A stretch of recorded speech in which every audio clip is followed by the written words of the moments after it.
Meron lang ako mga sasabihin dito at alam kong makaka-relate kayo.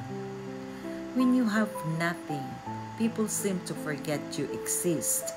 They don't call, they don't check in, and they don't care about what you're going through. But that silence, that abandonment is a gift.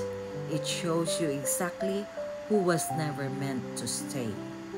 It reveals what was always an illusion. It clears the path for what's real when fair weather friends disappear.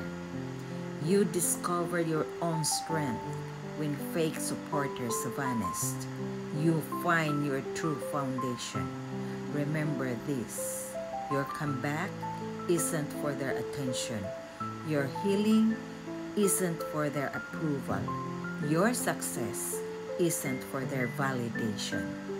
The same people who forget you in darkness will try to stand beside you in light.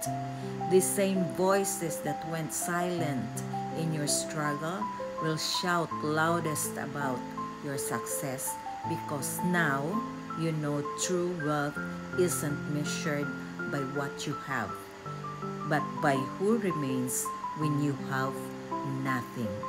True power isn't built on other recognition, but on your refusal to be forgotten.